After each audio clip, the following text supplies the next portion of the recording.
Hello 2025 ഡിസംബറിൻ്റെ അവസാന നാളുകളായി നമ്മൾ 2026 കടക്കാൻ പോവുകയാണ്. ഒരു പുതുവർഷത്തിലേക്ക് നമ്മൾ കിടക്കുകയാണ്.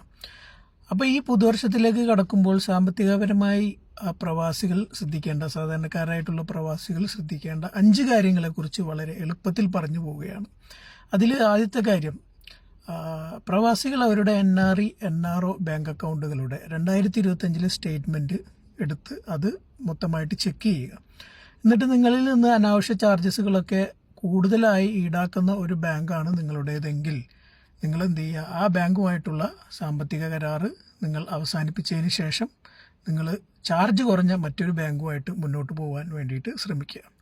രണ്ടാമത്തെ കാര്യം, നിങ്ങൾ വിദേശത്ത് നിന്ന് നിങ്ങൾ നാട്ടിലേക്ക് പണം അയക്കുമ്പോൾ വളരെ ലീഗലായിട്ടുള്ള ചാനലിലൂടെ മാത്രമേ നിങ്ങൾ പണം അയക്കൂ എന്നുള്ളൊരു പ്രതിജ്ഞ നിങ്ങൾ എടുക്കുക. കാരണം ഒരു പ്രാവശ്യം നിങ്ങളുടെ ബാങ്ക് അക്കൗണ്ട് ആദായ നികുതി വകുപ്പ് അനാവശ്യമായിട്ടുള്ളൊരു ട്രാൻസാക്ഷനിലൂടെ നോട്ടീസ് ചെയ്ത് കഴിഞ്ഞാൽ അവരത് ഫ്രീസ് ചെയ്യുകയും പിന്നെ നിങ്ങൾ ഏത് ധനകാര്യ സ്ഥാപനത്തിൽ ഇടപാട് നടത്താൻ ശ്രമിച്ചാലും നിങ്ങൾ അവരുടെ നിരീക്ഷണത്തിൽ വിധേയമായിരിക്കും.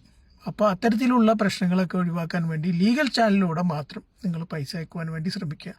മൂന്നാമത്തെ കാര്യം, പ്രവാസികൾ ഒരു ഫാമിലി ബഡ്ജറ്റ് പ്ലാൻ ഉണ്ടാക്കുക. അതായത് 2025 നിങ്ങൾ കുടുംബത്തിന് വേണ്ടിയിട്ട് നിങ്ങളുടെ മറ്റു കാര്യങ്ങൾക്ക് വേണ്ടിയിട്ട് എത്ര രൂപ നിങ്ങൾ ചിലവാക്കിയെന്ന് നിങ്ങൾ അപഗ്രഥിക്കുക.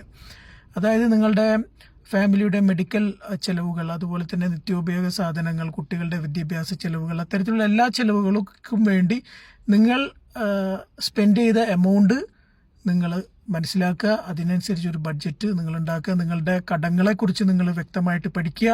അതിലേക്ക് എത്ര രൂപ മാറ്റണം, അങ്ങനെയൊക്കെ ഒരു പ്ലാനിങ്ങോടുകൂടി മുന്നോട്ട് പോയി കഴിഞ്ഞാൽ നല്ലൊരു 2026 പുതുവർഷം നിങ്ങൾക്ക് എൻജോയ് ചെയ്യാൻ വേണ്ടിയിട്ട് നിങ്ങൾക്ക് പറ്റും.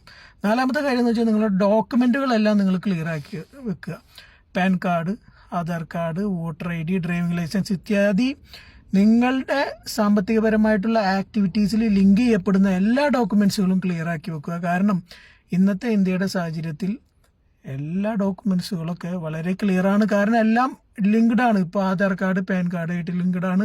ഈ ആധാർ കാർഡും പാൻ കാർഡും നിങ്ങളുടെ മൊബൈലുമായിട്ട് ലിങ്ക്ഡ് ആണ്. ഇത് മൂന്നും നിങ്ങളുടെ ബാങ്ക് അക്കൗണ്ടായിട്ട് ലിങ്ക്ഡ് ആണ്. വളരെയധികം ശ്രദ്ധിക്കുക. ഇനി ഏറ്റവും അവസാനത്തെ കാര്യം, നിങ്ങൾ ഡിസൈഡ് ചെയ്യുക, നല്ലൊരു സാമ്പത്തിക ഇൻവെസ്റ്റ്മെൻറ്റ് പ്ലാനിൽ നിങ്ങൾ മെമ്പറാകും, നിങ്ങൾ അംഗമാകും എന്ന് നിങ്ങൾ സ്വയം നിങ്ങൾ ഒരു പ്രതിജ്ഞ എടുക്കുക. നിങ്ങളുടെ ഫാമിലിയുമായിട്ട് ഡിസ്കസ് ചെയ്യുക. നിങ്ങളുടെ ചെലവുകളിൽ നിന്ന് പരിധിക്കുള്ളിൽ നിന്നുകൊണ്ട് തന്നെ നിങ്ങൾക്ക് എന്ത് ചെയ്യാൻ പറ്റുമെന്ന് നിങ്ങൾ ഡിസ്കസ് ചെയ്തിട്ട് അതിലും നിങ്ങൾ മെമ്പറാവുക. അപ്പോൾ നല്ലൊരു പുതുവർഷം എനിക്കും നിങ്ങൾക്കും എല്ലാവർക്കും ഉണ്ടാവട്ടെ. താങ്ക്